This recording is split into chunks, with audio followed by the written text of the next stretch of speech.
ஓய், என்னடி பண்ற? பொண்டாட்டி miss you, love you, shooting வந்துட்டேன். இல்லை எனக்கு புரியல ப்ரோ. இந்த ரீல் மூலமா இவர் மக்களுக்கு இப்போ என்ன சொல்ல வராரு? தப்பு பண்ணலன்னு சொல்ல வராரா, இல்லை தப்பு பண்ணியிருக்கேன், ஆமாம் நான் தப்பு பண்ணியிருக்கேன், ஆனால் உங்களால் ஒன்றுமே பண்ண முடியாது, நான் பெரிய ஆளு, நான் பெரிய இடத்துல இருக்கேன், பெரிய சேனலில் ஒர்க் பண்ணுறேன், உங்களால் ஒன்றுமே பண்ண முடியாதுன்னு சொல்லிட்டு கெத்து காட்ட ட்ரை பண்ணுறாரா? ஒன்றுமே புரியல. இதில் இந்த ரீல்ஸுக்கு கேப்ஷன் என்னன்னா, அண்ணன் ஸ்டைலில் ரிப்ளையா, உங்கள் நொன்னனே அவரோட பிரச்சனையை மறைக்கிறதுக்கு அவரோட வீடியோவை அவரே ட்ரோல் பண்ண வச்சு அந்த விஷயத்தை நார்மலைஸ் பண்ண ட்ரை பண்ணிட்டு இருக்காரு. இதில் இவர் வந்து அவர் அண்ணன் ஸ்டைலில் ரிப்ளை கொடுக்குறான். என்னதான் பண்ணுறீங்க? எனக்கு சத்தியமா ஒண்ணுமே புரியல. ரீசெண்டா நீங்க எல்லாரும் கவனிச்சிருப்பீங்க, மாதம்பட்டிக்கான இஷ்யூ வந்து ரொம்ப பயங்கர வைரலா போயிட்டு இருந்துச்சு. இப்போ ஒரு 2 டேஸ்க்கு முன்னாடி கூட ஜாய் அவர்கள் வந்து ஒரு இன்டர்வியூ கொடுத்து நிறைய விஷயங்களை ஓப்பனா உடைச்சிருந்தாங்க. அது மூலமா ஜாய் அவர்கள் மேலுமே பயங்கரமான கான்ட்ரோவர்சி வந்திருக்கு, மாதம்பட்டி அவர்கள் மேலுமே பயங்கரமான கான்ட்ரோவர்சி வந்திருக்கு. ஏன்னா அங்க ரெண்டு பேருக்குமே நம்மளால சப்போர்ட் பண்ண முடியாது. அதை பத்தி பேசிட்டு இருக்கும்போது நேத்து சடனா நாஞ்சில் விஜயன் மேல திருநங்கை ஒருத்தவங்க வந்து ஒரு கேஸை ஃபைல் பண்றாங்க. நாஞ்சில் விஜயன் என்னை ஏமாத்திட்டாரு, என் கூட பழகிட்டு என் கூட க்ளோஸா இருந்துட்டு இப்போ சடனா என்ன அவாய்ட் பண்ணிட்டு போயிட்டாருன்னு சொல்லிட்டு ஒரு கேஸை ஃபைல் பண்றாங்க. இதை பார்த்தோன்னே எனக்கு என்ன தோணுச்சுன்னா, யாரு சாமி நீங்கெல்லாம்? ஆல்ரெடி கல்யாணம் ஆயிருக்குன்னு தெரிஞ்சு ஒருத்தவங்க கூட இருந்திருக்கீங்க, அது என்னன்னு தெரியல, சொல்லி வச்ச மாதிரி சடனா இப்போ திடீர்னு வந்து என்ன ஏமாத்திட்டாங்க, எனக்கு அவங்க ரிட்டர்ன் வேணும் அப்படின்ற மாதிரி ஒரு கம்ப்ளைண்ட்டை கொடுக்குறீங்க. யாரு நீங்கெல்லாம்? இதெல்லாம் புரிஞ்சுதான் பண்றீங்களா இல்லை புரியாம பண்றீங்களா அப்படிங்கிறது தெரியல. சரி, ஓகே, அது அவங்களோட பர்சனல் மேட்டராகவே இருந்தாலும் கண்டிப்பா நமக்கு அங்க ஒரு சில விஷயங்கள் பேச வேண்டியிருக்கு. ஏன்னா இவங்க தப்பு பண்ணாங்களோ பண்ணலையான்னு நமக்கு தெரியல, ஆனா அந்த விஷயத்துக்கு கரெக்டா ஆன்சரே கொடுக்காம அந்த விஷயத்தை நார்மலைஸ் பண்ற மாதிரி ஒரு சில விஷயங்கள் பண்றாங்க. இங்கே இவங்க என்ன பண்றாங்க? தப்புன்னு தெரிஞ்ச ஒரு சில விஷயங்களை பண்ணியிருக்காங்க. இது என்னென்ன விஷயங்கள், இப்போ என்னதான் நடந்துட்டு இருக்கு அப்படிங்கிற விஷயத்தை நம்ம மொத்தமா பார்க்க போறோம். இதுல நம்ம ஃபர்ஸ்ட் இப்போ ரீசெண்டா நம்ம நாஞ்சில் விஜயன் மேல ஒரு திருநங்கை ஒருத்தவங்க கேஸ் ஃபைல் பண்ணியிருக்காங்களா, அது என்னன்னு சொல்லி பார்த்துடலாம். இப்போ திருநங்கை அவங்க வந்து ஒரு பிரஸ் மீட் அட்டன் பண்ணியிருந்தாங்க, நீ எல்லாம் கவனிச்சிருப்பீங்க. அந்த பிரஸ் மீட்ல என்ன சொல்றாங்கன்னா, நாஞ்சில் விஜயன் எனக்கு வந்து 11 வருஷமா தெரியும், 11 வருஷத்தில் கடைசி 5 வருஷம் வந்து நாங்கள் ரொம்ப க்ளோஸாக இருந்தோம். அவங்க ரொம்ப மீன் பண்ணி ஓப்பனாகவே அந்த இடத்துல சொல்லிட்டாங்க, ரொம்ப க்ளோஸாகவே இருந்தோம், நிறைய விஷயங்களை நான் வந்து கொடுத்துருக்கேன். அவருமே என்கிட்ட வந்து ரொம்ப ஓப்பனாக என்ன சொன்னார்னா, நான் உங்க கூட தான் இருப்பேன், உங்க கூட தான் வாழ்வேன் அப்படின்ற மாதிரி நிறைய விஷயங்கள் வந்து எனக்கு ஹோப் கொடுத்தாரு, என் கூட ஒன்றா இருந்தார். சடனாக இப்போ கொஞ்ச நாளாக என் கூட பேசவே இல்லை, என்னை ஃபுல்லாகவே அவாய்ட் பண்ணுறாரு. கேட்க போனால் என்ன சொல்கிறாருன்னா, நீ வந்து திருநங்கை, உங்க கூட இருந்தால் வந்து சொசைட்டி என்ன ரொம்ப டிஃப்ரெண்ட்டாக பேசும், அது வந்து செட் ஆகாது, நானும் ஒரு லெவலில் இருக்கேன், என்னோட இது கரியர் ஃபுல்லாகவே காலியாயிரும் அப்படின்ற மாதிரி சொல்லி என்னை அவாய்ட் பண்ணிட்டாரு. ஸோ எனக்கு வந்து ஒரு நியாயம் வேணும், எனக்கு ஒரு நீதி வேணும் அப்படின்னு சொல்லிட்டு ஒரு ப்ரெஸ் மீட் அட்டன் பண்ணியிருக்காங்க. கம்ப்ளைண்ட்டுமே சேர்த்து கொடுத்துருக்காங்க, நீங்களாம் கவனிச்சிருப்பீங்க. பட் இங்கே எனக்கு என்ன கொஸ்டின்னா, நாஞ்சில் விஜயனுக்கு எனக்கு தெரிஞ்ச 2 வருஷத்துக்கு முன்னாடி கல்யாணம் ஆயிடுச்சுன்னு நினைக்கிறேன். 2022 2023 நினைக்கிறேன், சாரி 2023 நினைக்கிறேன். 2023 செப்டம்பர் போல கல்யாணம் ஆயிடுச்சு, ஓகேவா? பட் இவங்க சொல்றது என்னன்னா, கல்யாணம் ஆனப்புற கூட நாஞ்சில் விஜயன் என் கூட தான் இருந்தாரு, கல்யாணம் ஆனப்புற கூட நிறைய நாட்கள் நாஞ்சில் விஜயன் என் கூட தான் இருந்தாரு, என் கூட தான் பேசுவார் அப்படின்னு சொல்லிட்டு நிறைய விஷயங்கள் சொல்றாங்க. அது மட்டும் இல்லாமல் இன்னும் நிறைய விஷயங்கள் ஓப்பனாக சொல்றாங்க, அதை நான் இங்கே சொல்ல விரும்பல. இதில் நிறைய பேர் கேட்கறதுன்னா, க்ளோஸாக இருந்தீங்கன்னா எப்படி, என்ன மாதிரி சொல்கிறீங்கன்னா, அவங்க நிறைய விஷயங்களை ஓப்பனாக சொல்லிட்டு அண்ட் நிறைய வீடியோ சேட்டை கூட காட்டுறாங்க, ப்ரூஃப்னா இதுதான் பார்த்துக்கோங்கன்னு சொல்லிட்டு வீடியோ சேட் கூட காமிக்கிறாங்க. நாஞ்சில் விஜயன் கூட வீடியோ கால் பேசினது. இங்கே எனக்கு நாஞ்சில் விஜயன் மேலே கொஸ்டின் இருக்குது, இந்த திருநங்கை அவங்க மேலே கொஸ்டின் இருக்குது. திருநங்கை அவங்களுக்கு நல்லாவே தெரியும் நாஞ்சில் விஜயன் கல்யாணம் ஆகிட்டுன்னு சொல்லிட்டு. அப்போ இத்தனை நாட்கள் என்ன பண்ணாங்க? என்னோட கொஸ்டின் அதான், இத்தனை நாட்கள் என்ன பண்ணாங்க? இப்போ நாஞ்சில் விஜயன் என்னதான் ஒரு ஹோப்பை மட்டுமே கொடுத்து நான் உங்க கூட இருப்பேன் ஹோப்பை மட்டுமே கொடுத்தாலுமே அது ஒரு தப்பான ரிலேஷன்ஷிப் தானே. அங்கே கல்யாணம் ஆகி அங்கே ஒரு குடும்பம் குட்டின்னு ஆயிடுச்சு, இருந்த பிறகும் நான் அவங்க கூட இருப்பேன்னு சொல்லி சொன்னால் அது ஒரு தப்பான ரிலேஷன்ஷிப் அப்படிங்கிறது அவங்களுக்கே தெரியணும்ல. ஏன் அதை புரிஞ்சிக்காம அங்கே அப்படியே ஹோல்ட் ஆனாங்கன்னு எனக்கு தெரில. அது ஆக்சுவலாக திருநங்கை அவர்கள் சொல்கிறத வச்சு மட்டுமே நம்ம சொல்கிறது, அவங்க சொன்னது கல்யாணம் ஆனப்பறம் கூட என் கூட இருந்தாங்கன்னு சொல்லிட்டு, ஓகேவா? ஸோ அங்கே அது என்னோட கொஸ்டின் என்னவா இருக்குன்னா, அது எப்படி ஒரு தப்பான ரிலேஷன்ஷிப்பில் நீங்கள் யோசிக்காமல் இருந்தீங்க? அது ஒரு தப்பான ரிலேஷன்ஷிப் தான். ஸோ யோசிக்காமல் எப்படி இருந்தீங்கன்னு தெரில. ரெண்டாவது, நாஞ்சில் விஜயன் மேலே எனக்கு ஒரு கொஸ்டின். கல்யாணம் ஆயிடுச்சு, சரி, அதுக்கு முன்னாடி நீங்கள் ஒன்றா இருந்தீங்க, அதெல்லாம் உங்களோட பர்சனலாக வச்சுக்கலாம், ஓகேவா? அதுக்கு முன்னாடி நீங்கள் ஒன்றா இருந்திருக்கலாம், இல்லாமல் கூட இருந்திருக்கலாம், அது உங்களுக்கு மட்டும் தான் தெரிய போகுது. ஆனால் அது உங்களோட பர்சனல். கல்யாணம் ஆன பிறகும் ஒன்றா இருந்ததா அவங்க வந்து சொல்கிறாங்களே, அது எப்படி நீங்கள் ஒன்றா இருந்தீங்க? கல்யாணம் ஆன பிறகு அங்கே ஒரு குழந்தை வந்துச்சு, இவ்வளோ இருந்தும் கூட நீங்கள் எப்படி அங்கே இன்னொருத்தவங்க கூட ஒன்றா இருந்தீங்க? அப்போ உங்கள் மேலே மிஸ்டேக் இருக்குது.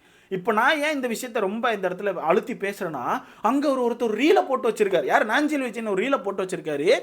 அவங்க அண்ணன் ஸ்டைலில் ரிப்ளையா, கரண்ட் இஷ்யூக்கு அவங்க அண்ணன் ஸ்டைலில் ரிப்ளை, இப்போ பொண்டாட்டி பார்த்துக்கோ, குழந்தைய பார்த்துக்கோ, கேஸை பற்றி கவலைப்படாத, நீ எதை பற்றி யோசிக்காத அப்படின்ற மாதிரி ஒரு வீடியோ போட்டு வச்சிருக்காரு. இப்போ மக்கள் இதை நார்மலைஸ் பண்ண ஆரம்பிச்சிட்டாங்க. இப்போ ஒரு ஃபன்னாக அதை போட்டாச்சுல, கீழே போய் கமெண்ட்ஸில் உனக்கு தில்லு தான் ப்ரோ, நீ மாசி தான் ப்ரோ, வேற லெவல் ப்ரோ அப்படின்னு போட ஆரம்பிச்சாச்சு. ஸோ இங்கே நம்ம ஒரு விஷயத்தை புரிஞ்சுக்கணும், 2 பேர் மேலே தப்பு இருந்தாலுமே 2 பேருமே தப்பு பண்ணியிருக்காங்கல்ல, அந்த விஷயம் வெளியே வந்திருக்கு அப்படிங்கும்போது கொஸ்டின் கேட்கணும். என்னப்பா இப்படி பண்ணியிருக்கேன்னு சொல்லிட்டு கொஸ்டின் கேட்டால் மட்டும்தான் அந்த விஷயத்துக்கு அவன் என்ன சொல்கிறான்னு தெரிய வரும். சரி ஓகே தப்பு யார் மேலேன்னு சொல்லி தெரிய வந்து அந்த இஷ்யூ வந்து காணாமல் போகும். ஆனால் நம்ம என்ன பண்ணுறோம்னா அந்த இஷ்யூவை அப்படி காணாமல் போக விடக்கூடாது. அந்த விஷயத்தை நார்மலைஸ் பண்ணிடணும். இன்னொருத்தங்க கூட அந்த தப்பு பண்ணிட்டு நீ பெருசாக ஆன்சர் பண்ண வேண்டிய அவசியம் இல்லை. நீ இந்த மாதிரி ஃபன்னாக ரீல் போடு, நாங்கள் வந்து கமெண்ட்ஸில் சூப்பர் ப்ரோவா தில்லு ப்ரோன்னு சொல்லிட்டு கமெண்ட் போடும். அப்படின்னா நம்ம மைண்ட் செட்டும் எப்படி இருக்குது அப்படிங்கிறது எனக்கு புரியவே இல்லை. இங்கே நாஞ்சில் விஜயனும் கரெக்டாக ஆன்சர் கொடுக்கல, அந்த பக்கம் அவங்களுக்கு கரெக்டான தீர்ப்பு கிடைக்க போதா நமக்கு தெரியல.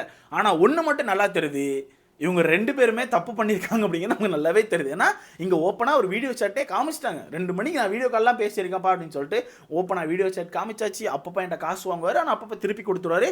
இப்போ கடைசியாக ஒரு 3 லட்ச ரூபா வாங்கினாரு, எனக்கு திருப்பி தரலன்னு சொல்லிட்டு வந்திருக்காங்க. இதுல அந்த திருநங்கை வந்து ஒன்று சொல்றாங்க, ஜாய் கிறிசல்டாக்கு தான் நான் நன்றி சொல்லணும். ஏன்னா அவங்க வெளியே வந்து இதை பற்றி பேச ஆரம்பிச்சப்பறம் தான் நானும் இதை வந்து வெளியே வந்து பேச ஆரம்பிக்கிறேன்னு சொல்லிட்டு. ஜாய் கிறிசல்டா பிரச்சனையே ரொம்ப டிஃப்ரெண்ட்டாக போயிட்டுருக்கு. சேம் அங்கேயும் அதே மாதிரி தான். மாதம்பட்டிக்கு கல்யாணம் ஆகி குழந்தை இருக்குன்னு தெரிஞ்சும் ஜாய் அவர்கள் கூட போய் இருந்திருக்காங்க. சேம் அதே மாதிரி இங்கேயும் நாஞ்சில் விஜயனுக்கு கல்யாணம் ஆன பிறகு கூட 2 பேரும் ஒன்றா இருந்ததா சொல்கிறாங்க. ஸோ ஒரு தப்பான ரிலேஷன்ஷிப்புக்கே இவங்க ஒரு தீர்வு கேட்டு வந்திருக்காங்க அப்படிங்கிறது தான் உண்மை. இதுக்கு என்ன தீர்வு வரப்போலாம் நமக்கு தெரியாது. அதுக்கு எப்படி தீர்ப்பு கொடுக்க முடியும், எப்படி கொடுப்பாங்க அப்படிங்கலாம் நமக்கு தெரியல. இதுக்கு எப்படி தீர்ப்பு கொடுக்கலான்னு சொல்லிட்டு உங்களுக்கான கருத்து தான் இருந்துச்சுன்னா மறக்காம கமெண்ட்ல போட்டுருங்க. 2வது ஜாய் அவர்கள்.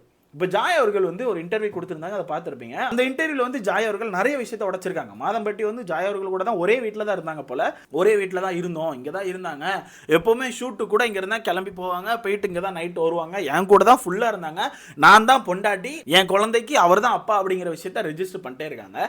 பட் இங்கே எல்லாரும் இப்போ ஜாய் மேலே வைக்கிற கிரிட்டிசிசம் என்னன்னா, ஜாய் அவர்கள் பேசும்போதே ஒரு சில விஷயங்களை லைட்டாக கொஞ்சம் தடுமாறின மாதிரி இருந்துச்சு. ஏன்னா கேட்ட கொஸ்டின் என்னன்னா, ஜாய் அவர்கள் வந்து மாதம்பட்டி கூட பழகுனது இப்போ இவ்வளோ பிரச்சனை பண்ணுறது காசுக்காகவா? ஏன்னா மாதம்பட்டி கிட்ட கோடிக்கணக்கில் சொத்து இருக்குது அப்படிங்கிறது எல்லாருக்கும் தெரியும். நீங்கள் எல்லா இடத்துலையும் பார்த்துருப்பீங்க கண்டிப்பாக. அப்போது ஜாய் அவர்கள் இவ்வளோ பெரிய பிரச்சனை பண்ணுறதுக்கான காரணம் எண்ட் ஆஃப் த டே காசுக்காகவா? ஒரு காசை வாங்கலான்னு சொல்லி தான் ஐடியா பண்ணுறீங்களான்னு சொல்லிட்டு ஒரு கொஸ்டின் வைக்கிறாங்க. அதுக்கு ஜாய் அவர்கள் சொல்கிறது என்னன்னா, மாதம்பட்டி கோடீஸ்வரனா? யார் சொன்னா? மாதம்பட்டிட்ட காசே கிடையாது அப்படின்ற மாதிரி சொல்கிறாங்க. மாதம்பட்டிட்ட காசு இல்லையா, பயங்கரமான கடனில் இருக்காங்களா அப்படின்ற மாதிரி ஒரு விஷயத்த சொல்கிறாங்க. சொல்லிட்டு இன்னொரு விஷயமும் சொல்றாங்க. மாதம்பட்டி அவர்கள் வந்து ஒரு BMW கார் வாங்கி கொடுத்தாங்க போல. அதுக்கு ஒரு விஷயம் சொல்றாங்க.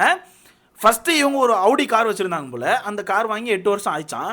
அந்த 8 வருஷம் ஆன காரை மாதம்பட்டி அவர்கள் வந்து வித்துட்டு வேற கார் வாங்கிடலாம், ரொம்ப செலவு வைக்கிறதுலன்னு சொல்லிட்டு மாதம்பட்டி அவர்களே இறங்கி ஒரு BMW வாங்கி கொடுத்தாங்களாம். அந்த BMW வாங்கும்போது உங்களுக்கே தெரியும், எல்லாருமே டக்குன்னா ரெடி கேஷ் கொடுக்க மாட்டாங்க நண்பர்களே, அது நிறைய பிரச்சனை வரும். ஓகேவா, எல்லாருமே லோன் தான் போடுவாங்க. அந்த வகையில் லோன் மூவ் பண்ணும்போது மாதம்பட்டி அவர்கள் ரொம்ப தெளிவாக அவர் மேலே லோன் போடாமல் ஜாய் அவர்கள் மேலே தான் லோன் மூவ் பண்ணாங்களாம். ஏன்னா அவங்களுக்கு நிறைய கடன் இருந்துச்சா, அதனால மாதம்பட்டி அவர்களுக்கு வந்து கடன் கொடுக்க மாட்டாங்க, எந்த ஒரு பேங்குமே கடன் கொடுக்க மாட்டாங்க, அதனால ஜாய் அவர்கள் மேலே தான் அந்த லோனை மூவ் பண்ணாங்களாம். இங்கே எனக்கு ஒரு கொஸ்டின் என்னன்னா, உண்மையாகவே அவர் கடனில் இருக்கட்டுமே, பயங்கரமான கடனில் இருக்கட்டுமே, பட் என்னதான் கடனில் இருந்தாலுமே பேங்க் டிரான்சாக்ஷன் ஒன்று இருக்குல்ல, எப்படி மெயின்டைன் பண்ணுறாங்க, இந்த மாதிரி போயிட்டு இருக்குது, எவ்வளோ சொத்து மதிப்பு இருக்குது, இதெல்லாம் வச்சு கண்டிப்பாக லோன் மூவ் ஆகும் அப்படிங்கிறது உங்களுக்கே தெரியும். சரி, உங்கள் மேலேயே லோன் இருந்தால் கூட கெட்டுறது யார்? மாதம்பட்டி தானே இத்தனை நாள் கட்டிட்டு இருந்தாங்க.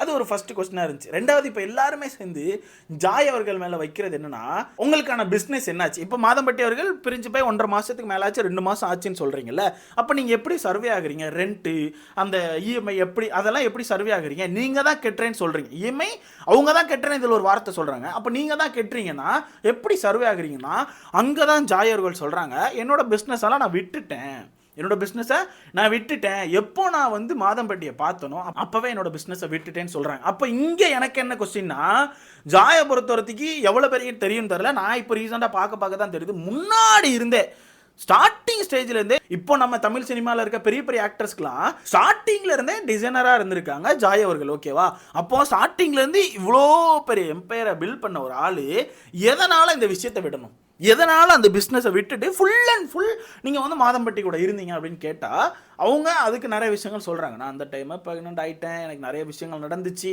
என்னால் அதை ஃபுல்லாக ஃபாலோ பண்ண முடியல, அதனால் நான் விட்டுட்டேன், ஃபுல்லாகவே இங்கே வந்துட்டேன் இந்த மாதிரி சொல்கிறாங்க. பட் அது எப்படி விடுவாங்க? நீங்களே சொல்லுங்களேன். நீங்கள் ஒரு விஷயத்தை பில்ட் பண்ணி ஒரு எம்பையரை பில்ட் பண்ணுறீங்க, ஒரு பிஸ்னஸை பில்ட் பண்ணுறீங்க, அது நீங்கள் ஆசைப்பட்டு தான் இத்தனை வருஷமாக உழைச்சி கொண்டு வந்திருப்பீங்க, அது இன்னொருத்தருக்காக மொத்தமாக விடுவீங்களான்னு கேட்டால் வாய்ப்பே கிடையாது. மேபி இந்த பிஸ்னஸை சைடில் அப்படி மெதுவாக பண்ணிட்டு இருப்பீங்களே தவிர மொத்தமாக க்ளோஸ் பண்ணுறதுக்கான வாய்ப்பே கிடையாது. பட் ஜாய் அவர்கள் ஏன் மொத்தமாக க்ளோஸ் பண்ணாங்க? அதுதான் இப்போ எல்லாருக்கான கொஸ்டின். அப்போது மாதம்பட்டிக்கான காசுக்காக தான் நீங்கள் ட்ரை பண்ணீங்களா? இப்போ கடைசி வரைக்கும் இப்போ அதுக்காக தான் போராட்டீங்களான்னு சொல்லிட்டு சுற்றி கொஸ்டின் வைக்க ஆரம்பிச்சேன்னா, இப்போ கடைசியில் அவங்க சொல்கிறது என்ன, காசுலாம் எனக்கு தேவையே இல்லை, என் குழந்தைக்கு அப்பா வேணும், இன்சியல் வேணும், எனக்கு என் புருஷன் வேணும், நான் தான் மாதம்பட்டியோட பொண்டாட்டி அப்படின்னு வந்து நிற்கிறாங்க. இதில் இன்னும் நிறைய விஷயங்களை சொல்கிறாங்க. மாதம்பட்டியோட வீட்டுக்கே தெரியும், அவங்க அம்மாவுக்கு தெரியும், அவங்க ஒய்ஃபுக்கு தெரியும், அப்போல்லாம் கேட்காதவங்க ஏன் இப்போ வந்து கேட்காங்க அப்படின்னு சொல்லிட்டு ஆக்சுவலாக அவங்க இருந்ததே ஒரு தப்பான ரிலேஷன்ஷிப் அப்படிங்கிறதே அவங்க விட்டுட்டு அதை நியாயப்படுத்தி இல்லை கரெக்டு தான், நான் இருந்தது கரெக்டு தான், அவங்க கண்டுக்கல, அது மாதிரி இதுக்கப்புறமா கண்டுக்காமல் இருங்க, நான் இப்படித்தான் இருப்பேன்னு சொல்ல வராங்க அப்படிங்கிறதான் எனக்கு தோணுது. எனக்கு அப்படி தான் தோணுது. ஆனால் அந்த திருநங்கை இப்போ வந்து நாஞ்சில் விஜயன் மேலே கேஸ் கொடுத்துருக்காங்கல்ல, அவங்க சொல்கிறது என்னென்னா, கைதுலாம் பண்ண வேணாம், நாஞ்சில் விஜயன் நீங்கள் கைதுலாம் பண்ண வேணாம், எப்படி முன்னாடி என்கிட்ட பேசிகிட்டு இருந்தாரோ அதே மாதிரி பேசிகிட்டு இருந்தால் போதும்னு சொல்கிறேன். ஸோ இந்த 2 கேஸையும் பார்க்கும்போது ரெண்டுமே தப்பான ஒரு விஷயந்தான், ரெண்டுமே அஃபர் மாதிரி தான் போயிட்டு இருந்திருக்கு. அப்போ இவங்க எனக்கு ரிட்டர்ன் வேணும், அது பிரச்சனைலாம் பண்ணக்கூடாது, மாதம்பட்டி எனக்கு வந்துடணும், மாதம்பட்டி என்னோட புருஷன், நான் தான் அவங்க பொண்டாட்டின்னு சொல்கிறாங்க. அந்த பக்கம் என்ன கல்யாணம்லாம் பண்ண வேணாம், என் கூட தான் ஃபுல்லாக இருக்கணும்னு சொல்ல வரல, ஆனால் பழைய மாதிரி என்கிட்ட பேசுங்க, பழைய மாதிரி என் கூட இருங்கன்னு சொல்ல வரேன்னு சொல்லும்போது இந்த 2 கேஸையும் பார்க்கும்போது தலை தான் சுற்றுது, உண்மையாகவே தலை தான் சுற்றுது. இதை பற்றி நீங்கள் என்ன நினைக்கிறீங்க? இந்த 2 டாப்பிக்குமே ஒரே டாபிக் மாதிரி தான் லைட்டாக ஃபீல் ஆகுது. ஸோ இதை பற்றி உங்களுக்கான கருத்துன்னு சொல்லிட்டு மறக்காம கமெண்ட்டில் போடுங்க, அடுத்த பார்க்கலாம்.